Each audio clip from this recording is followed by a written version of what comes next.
I am thrilled to be here with Jody Louise, who I would love to hug right now because we do hug each other when we're in Ibiza or Bali, but right now she's in Bali and I'm in Ibiza. So Jody, we have known each other for a couple of years and you're obviously multi-talented and multifaceted, like I believe all humans are, but you're really expressing that. So Jody's also the beautiful creatrix behind a lot of our videos. So those of you who are enjoying the videos from Bali, that's thanks to Jody, and she's also done some in Ibiza. So I'd like to know, because I know you are so passionate about this this work and about how women especially can heal themselves and nurture themselves through food and through different practices. But let's start with the food. And how did you get into this? Yes, thank you for having me. I'm so excited and wish I could give you a hug as well. And yeah, I'm so passionate about talking about this because I think it's about 12 years ago now, I got really, really sick. So I started trying every single diet, all the different things, and kind of never getting anywhere. And it's only really been in the last 18 months that I've been like, oh my God, I get it.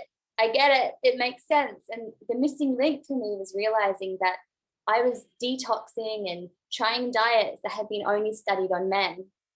So all of the information you read online, the videos you watch, the books that you read, they've all been studied on men because it's cheaper. In order to study on a woman's body, they literally need to know what level their hormones are at. And so and every woman's different. So women don't all ovulate on the same day. We all ovulate on different days.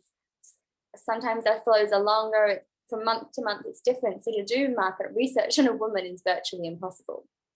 So when I realized that I was detoxing and dieting like a man, I had the biggest aha moment, and I started to then eat cyclically and live cyclically, and everything shifted. My moods, how I felt in my body, my digestion, my skin. I think you saw me. I had the worst skin. Do you remember? Like I used to get really bad pimples and things on my face. And since I started to understand what's going on in my body, I just look more vibrant and more compassionate with my body too. That's so inspiring. That's amazing. And can you, the difference, so when you say you were detoxing like a man, what does that mean and how does it look different now? Yeah, so I was doing extreme detoxes. I was doing 30-day juice cleanses, eating nothing but fruit for 2 months straight. I went raw vegan for a year. And so I was eating very restrictive diets. And when I started to understand that women had a monthly cycle, which is called the infradian rhythm, that at different phases of the cycle, we need different nutrients. So for example, the beginning of our cycle is called the follicular phase. And during this phase, the metabolism goes right down. So the body's not as hungry and the body's actually consuming the fats that are already in the body. So it's burning the existing fats. But in the second phase of the cycle, the metabolism goes up. And the reason that's happening is because the body is thinking, maybe I'm going to get pregnant. There was an egg here. Is it going to get fertilized? So the body is holding on to nutrients. So if you detox in the luteal phase of the cycle, what happens is the body is going to store fat. So you can actually gain weight. So I used to wonder why sometimes I did a detox and I lost weight, and other times I actually gained weight. And that's because the hormones are doing different things. So if you detox from days 7 to maybe 14, 15, it's a really good time for the body to do a little detox. But if you detox all month long, your hormones are going to go way out of balance. Your body is going to be in fight or fight. You're going to have adrenal fatigue. The nervous system is going to go crazy. I mean, I've had women come to me borderline suicidal on a detox. And I was like, this doesn't make sense. Why when men do this detox, they're fine? Why are men thriving? So that helped me understand the difference. Because for men, every single day, the hormones are doing the same thing. It's not changing. That is revolutionary and fascinating. And I think it's great that you you know, it's often when we do this kind of work, it's because we've been on our own journey with it. And I can see that you had to be on that journey to get to this place, to have that understanding and to have that compassion for others as well, and understand the struggle, and have that transformation, have that shift to how you're, because you feel it in your own body, how it's different now. Speaking of putting on weight, I'm now officially, I think, or semi-officially in this perimenopausal period. And I spoke to Pauline about this as well, because, you know, this for me, I was saying, I wish I'd have known this stuff when I was 18, and to go through the cycle like this, and be able to really get in sync with it, and more or less schedule around it, and also detox in the right way. What do you know about this phase? And I mean, women tend to, so I do feel like I'm a teenager, which is interesting hormonally, because it's like I'm suddenly getting that teenager fat back that I haven't had for a long time. It's not like I want to be super skinny, but what would you recommend in terms of detox and diet for any women who are, well, actually, let's do two. Let's do, first of all, this perimenopausal or menopausal period. And then if you could also speak to the women who are postnatal, because that's a similar kind of thing. We have like a little bit of, sometimes women put on weight during pregnancy and they want to lose weight. So how can we do that in a healthy way? Yes. Okay. So this is information that I'm slowly starting to learn, because as you said, I feel like we learn through our own bodies. So when we get to that phase, we start to learn that information, but it's always a curiosity of mine. And I've got a few friends that are at that phase now of their cycle. And the general feedback that I've got, and these are women that are working in this space, is that as you start to go into perimenopause and menopause, the body is going more into the spring phase again. So what you shared around feeling like a teenager again kind of makes sense. So like I've heard like many women, all of a sudden they're starting to feel more like flirtatious and playful and more like an innocent child again, like emotionally. But what I've been told is it's actually, so for myself and where I'm at, I'm 33 years old. Intermittent fasting is only really good for me around the follicular phase. In the second phase of my cycle, I'm feeling hungry in the morning, so I'm eating breakfast. And it's important to honor those hunger. But as you're getting into, you know, post like anywhere from 45 up, you're starting to get into that phase. And that's when you can actually start to intermittent fast more. The body's shifting and changing. And I've heard from many people that the ketogenic diet can actually be better in this phase. And this isn't generally a diet that I recommend. Could you just clarify for those who aren't familiar with it, what's intermittent fasting and the diet you just mentioned? Sure. Sorry, I forget. People don't know these things because I'm talking about it all the time. So intermittent fasting is where you will take a break of time each day. So it's where maybe from 6 p.m. at night till 9 a.m. the next day, maybe you take a break away from food, and you can extend that even longer. And this is a really great approach to get the body into a more of a fasted state, but in a gentle way daily. So that can work for some women, depending on what your goals are. And in a ketogenic diet, which kind of sinks in, they highly recommend doing intermittent fasting, which can help to bring the body into a state of ketosis. And the ketogenic diet recommends quite a high fat diet, which for me, this is something that I've tried ketogenic diet and it didn't work for me. But what's really interesting is women that are perimenopausal and going through menopause, I'm hearing that eating higher fat can be really, really beneficial, and more of the intermittent fasting as you're getting into that phase.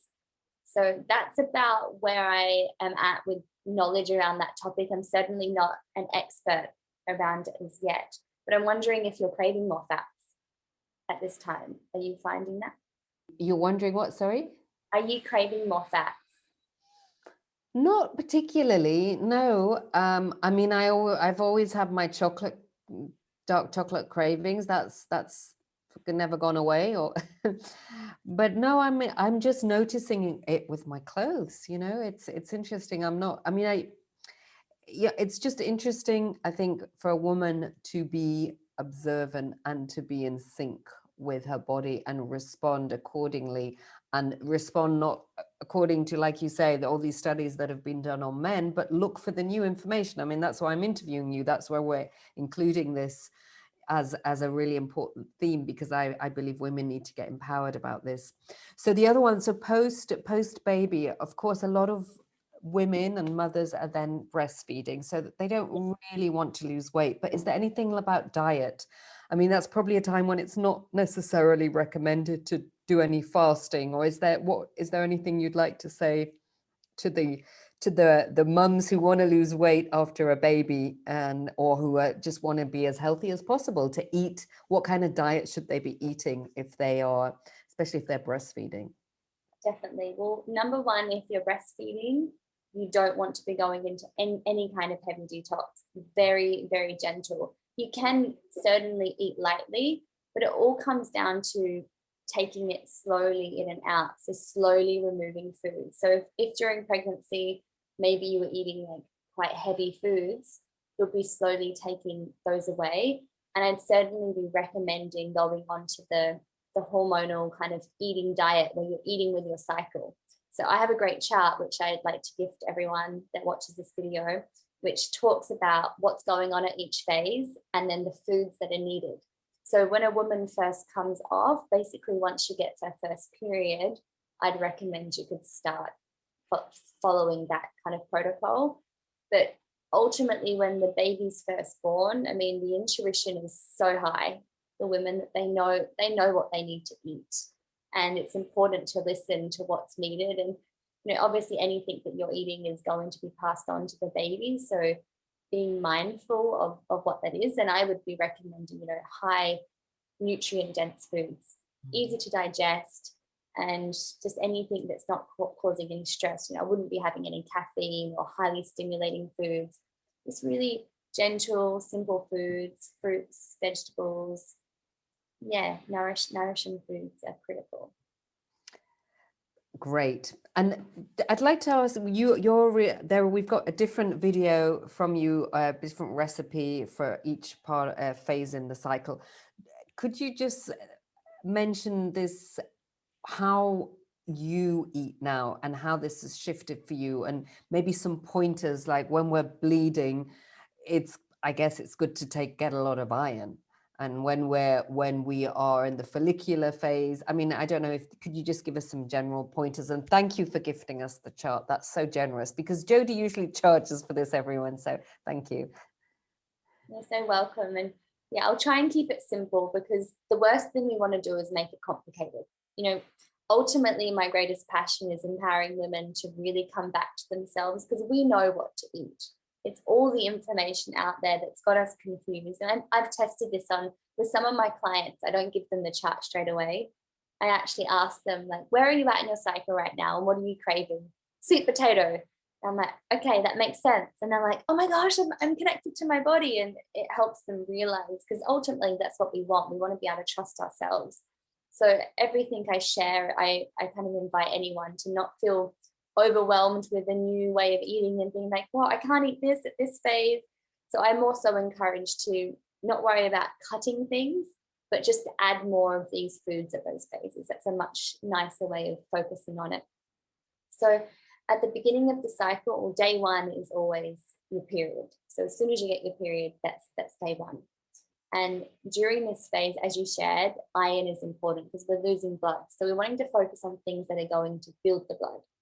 So whether you're eating meat or not, there's many different things that are critical. But anything that's going to help you, definitely iron. So vitamin C helps with iron absorption. So I love to have lemon juice, orange juice. It's really critical. Dried fruits are great, beetroot.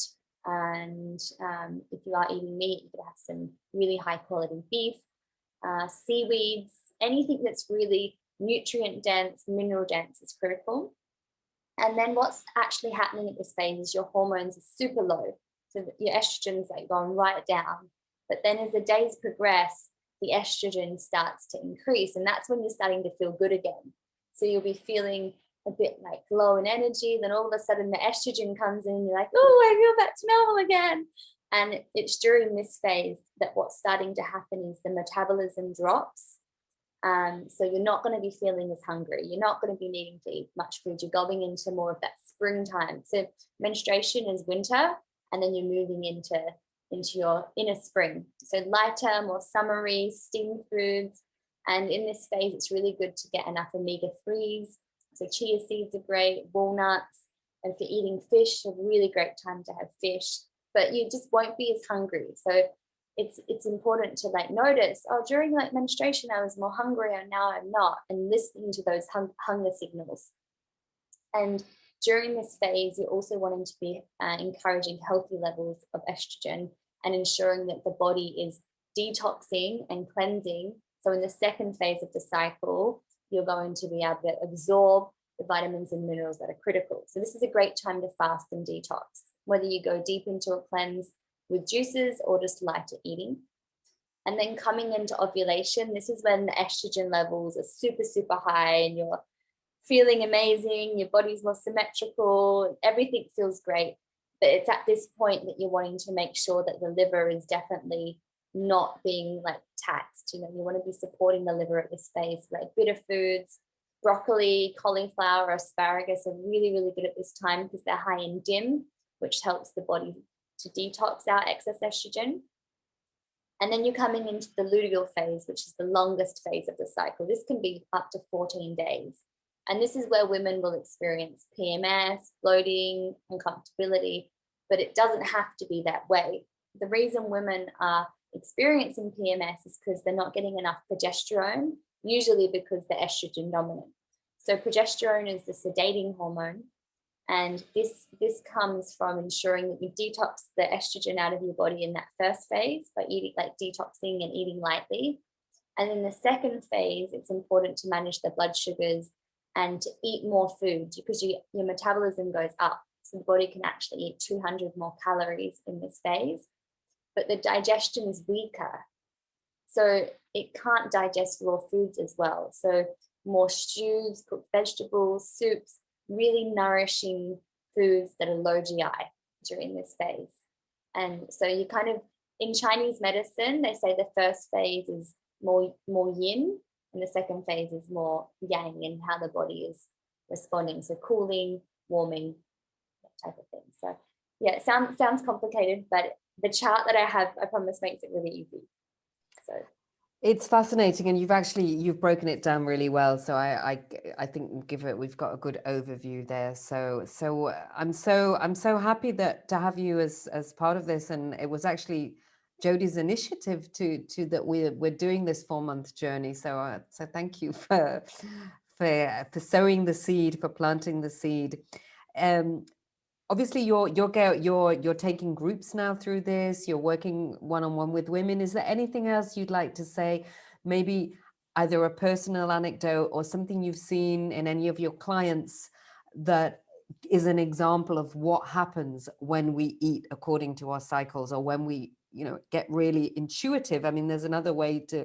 I know there's a whole new movement around intuitive eating and being much more intuitive in how we're eating. Is there anything you'd like to add, or a story you'd like to illustrate this?